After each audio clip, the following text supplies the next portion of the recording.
The first question is from an anonymous. Dear Luang Por, I have recently reconciled with my longtime estranged parents. I found that my mother has been practicing Dhamma, while my father has parted further another way.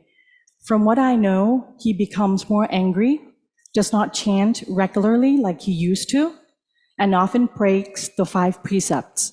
I'm worried for him. Luang Por, is there a way to convince him to get back on this path of Dhamma? Though I'm not as close to him, I still want good things for him. Thank you, Luang Por. So that your father has changed from how he originally was is related to his karma. In the beginning or before, he was on the path of awakening by practicing dana, sila, bhavana, generosity, morality, developing the mind. And later, when he received the results of his karma, maybe getting to a certain stage of his life, then he changed. So firstly, you have to accept this, that his faith in the Buddha has wavered, it's not firm, and you can try to improve his faith in the Buddha through improving your own faith and your own self first. So he may have a sense of inner concern for you, and so when you go and practice the Dhamma more, then it can also help your father. And so that you've come back to your parents, this has given your parents a sense of ease of mind already. But having that ease of mind, then coming to forget about this path of the Dhamma. And so you can try various methods, maybe leaving some Dhamma books or tapes, audio, somewhere around the house. And maybe one day when the merits and goodness that he has done in the past fruits and comes up, then he may come back to the path of Dhamma, or maybe experiencing some suffering later in his life and then coming back to the path of Dhamma. So for yourself, if you're quite firm, your mind's quite firm, quite established in the Dhamma, then you can try to go back and visit your parents often. Try to be a very good example of one who practices the Dhamma. And do so in a way that is maybe a humble way, because your father still has that attachment and view to being your father. And so you do have to do it in a way that you have a very cool states of mind when you go back there. And you can also make determinations that by the power of all the goodness that you've done, by the parami of the Buddha, Dhamma, Sangha, the parami of all the Krubajans and all the divine beings, protective deities, may your father come back to the path of Dhamma. And you yourself be a very good example of one who's firm in the path of dana, sila, and bhavana. And then he may be able then to change and come back to the path one day in the future. There is Anatta Pindika, who was a rich merchant in the time of the Buddha, who was attained as a Sotapanna and was the foremost male lay disciple of the Buddha. And he had a child who was not interested in the Dhamma. He just wanted to go have fun. And so Anatta Pindika found a skillful method to encourage the son to listen to the Dhamma. And that was through paying him, giving him money because he knew he liked money, because he wanted to go have fun with it. And so he listened to the Dhamma, but Anathapindika said that you have to come and explain the Dhamma to me as well. And in no long time, he didn't want that money anymore because he saw the Dhamma, he understood the Dhamma and attained to Sotapanna. And so that was a skillful way that Anathapindika used to help his son. And for yourself as well, you need to use wisdom in order to encourage your parents. And you can try to encourage them by maybe taking them to go to the monastery to make merit there, somewhere where maybe you have a lot of faith there already. And also accept that this will take time. There are other people who maybe the husband is very interested in the Dhamma, going to the monastery, but the wife isn't interested at all. Or another case was the husband would send the wife who was very interested in going to the monastery. He would just only send her there and wasn't interested himself. But later on, he did change and he gained faith and very sincerely practiced the Dhamma, very interested even more than his wife. And so this is also possible. So for yourself, you just try to find skillful methods, and may he come back to this his original path of awakening of the Dhamma. The next question is also from an anonymous. Dear Luang Pa, can you kindly explain this verse in the Ratana Sutta? I'm confused if the Buddha was enlightened while in concentration or after coming out of concentration and through contemplation. Deeply appreciate your explanations. Thank you. Kayang virakang amatang panitang yatachaka sakayamuni samahito nate nathamme na samathikinji itampi tamme ratanang panitang etena satjena suwati hotu. So this is the virtue of the purity of the Buddha, the virtue of the great wisdom of the Buddha that he had developed. His parami, spiritual perfections, was full, and sat meditation underneath the Bodhi tree known as a banyan tree. He had entered samadhi through the method of anapanasati, watching the in and out breath, and that was from thinking back to the time when he was 7 years old and able to use that same method in order to enter the first jhana, the mental absorption. And so after that time of entering that first jhana, later on, after he renounced and left and found the two teachers, Alara Kalama Udaka Ramaputta, and practiced attaining to the eighth jhanas, and basically the highest level of samadhi concentration. There wasn't any more than this. But the Buddha knew that this was not the path to enlightenment. This was only samadhi and only seeking happiness, inner happiness and bliss. And so he hadn't yet contemplated then in order to find the cause of suffering, why suffering arose. And so he didn't yet know the path to this enlightenment, to this freedom from suffering, and so still had to torture his body for 6 years and still couldn't attain enlightenment. And so he took in some food, and on the 15th day, the full moon day of the 6th lunar month, then he sat meditation underneath the Mahabodhi tree and thought back to when he was 7 years old, used anapanasati and entered jhana and had a full samadhi, but also had jnana or insight arise. So jhana is the absorption, and jnana is this true knowing or knowledge.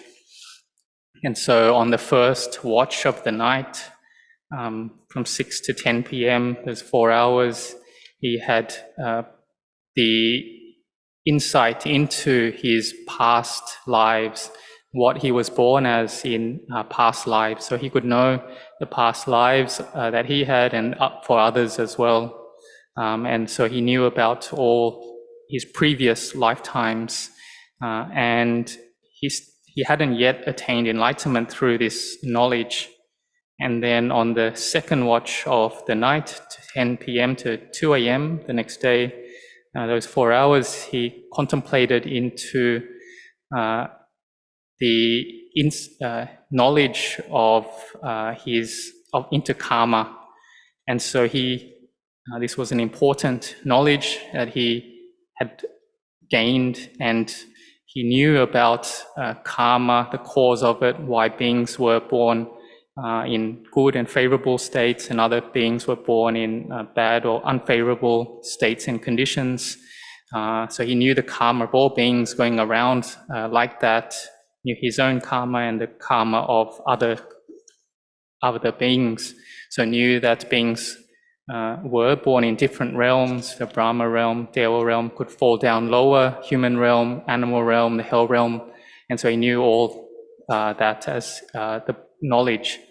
But still, this was not the knowledge that he could destroy the kilesas, the mental defilements, or the asawas, the fetters.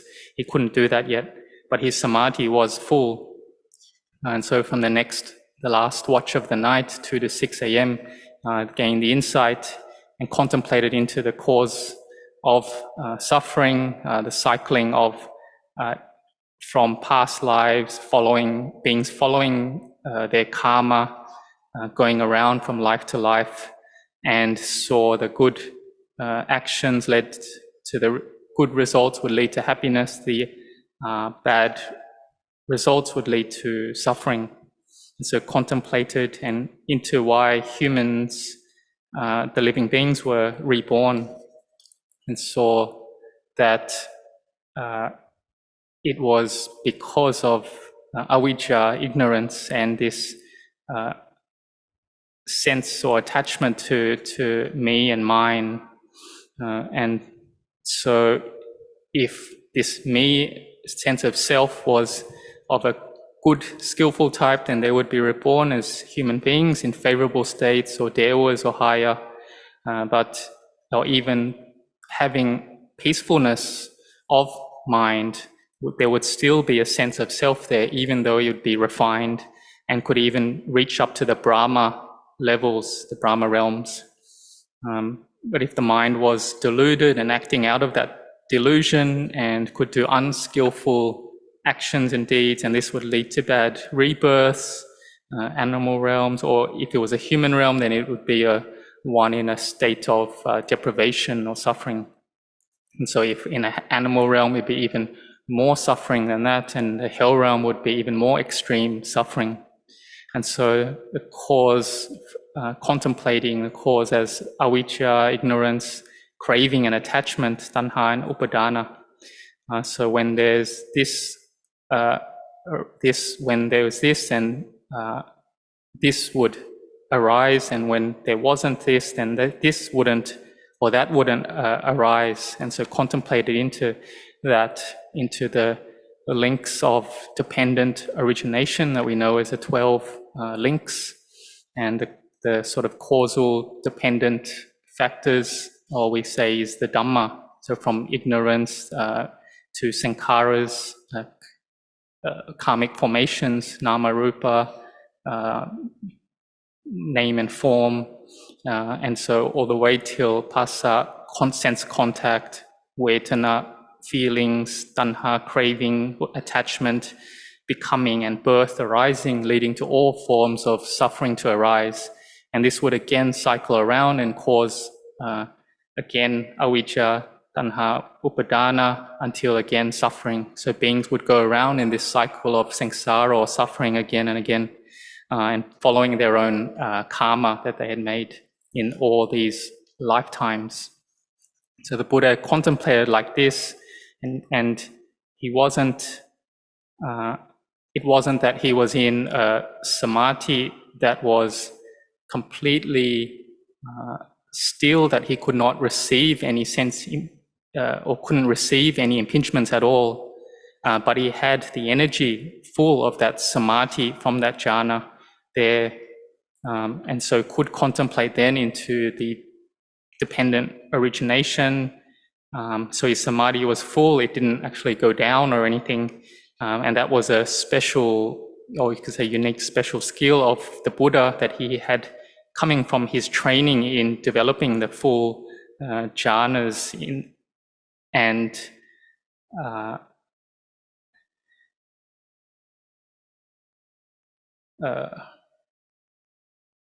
so his samadhi didn't reduce until he could gain that clear knowing, and that was when dawn arose and he had destroyed avijja, tanha, upadana, knowing that as the cause of suffering to arise.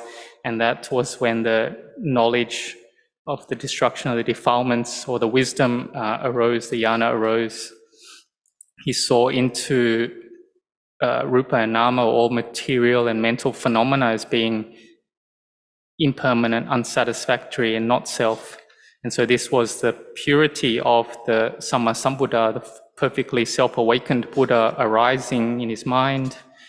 And so when the question then back to that is, when it says the Sakyan sage, while in concentration here, the very exquisite, deathless, he had overcome all the defilements and having a full samadhi, but it wasn't the samadhi of the type that was of just being completely absorbed into an object and not receiving anything. So it wasn't like a jhana. Wasn't only seeking happiness in jhana, like that of his two previous teachers that he had gone to see, who were completely absorbed and only sought out happiness from that jhana, and then they would be born into that the Brahma realm and unable to receive anything, or not interested in the Dhamma at all, and losing that opportunity to see the Dhamma or to contemplate the Dhamma. But the Buddhas had that full samadhi and wasn't seeking for that happiness, but contemplated into and gained that insight. But the Buddha did have that strength coming from jhana, but it wasn't the type of only trying to be absorbed without receiving anything. And so then by the power, or by this truth, then may there be well-being.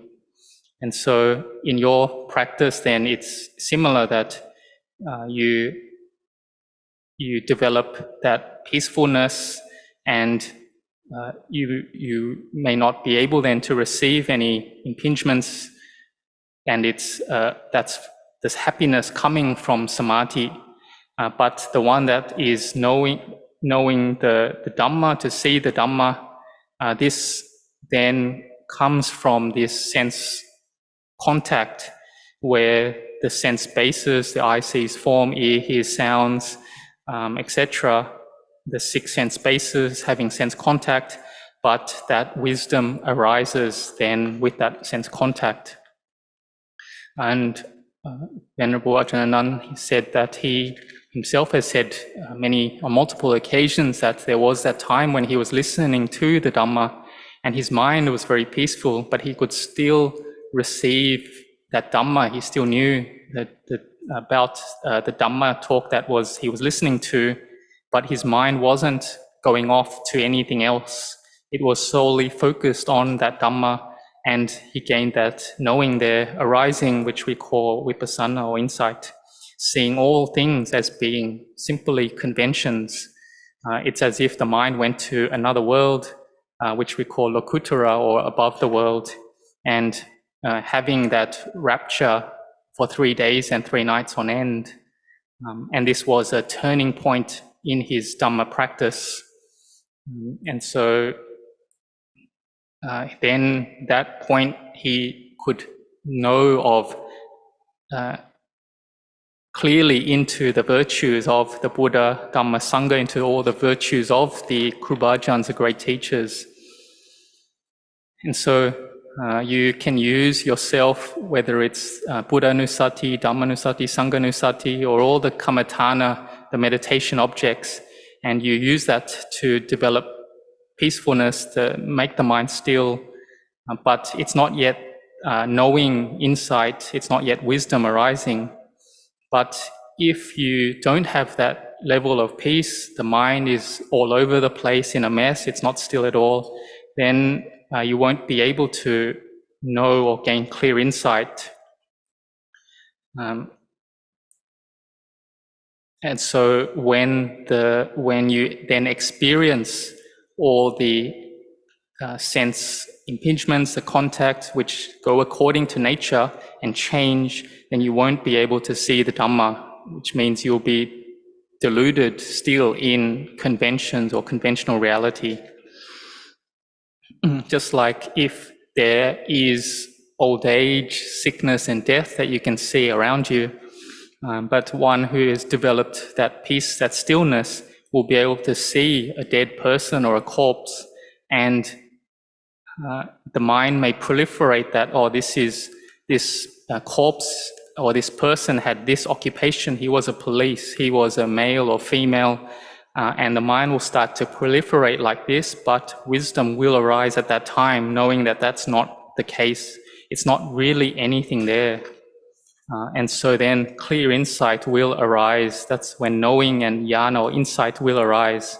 And even though it may be very small compared to what the Buddha experienced or gained, and the Buddha contemplated into the dependent origination and saw that clearly.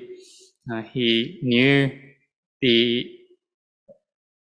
so with dependent origination, we know there's avijja, ignorance, to sankhara, to vijnana, and this links of dependent origination, it happens so fast that the mind isn't able to keep up with it or to know what's really happening because the samadhi is too small. But if you have a good level of samadhi, then you can see it as if it's in slow motion. You can see that you may gain the insight that all these material things, phenomena, is actually inherently empty. It's all just almost like an illusion, just transparent there. But if you don't have that insight, then instead you'll see everything as a self, because the mind doesn't have that samadhi. And so you can practice in this Dhamma practice, you can still use your wisdom in order to lead and develop samadhi and peace of mind, that's fine. And then come back later to contemplate on again another time and then see clearly into impermanence, unsatisfactoriness and not self. Or some others may use samadhi and use samadhi practice, just one object in order to develop peacefulness and then contemplate to gain insight. So it's up to one's own skill in whichever method that one is better or skilled at, then one practices in that way, and one then will be able to see into the Dhamma, seeing all things as being inherently empty. And this is one who won't have an eighth life. So may you be determined then in this practice.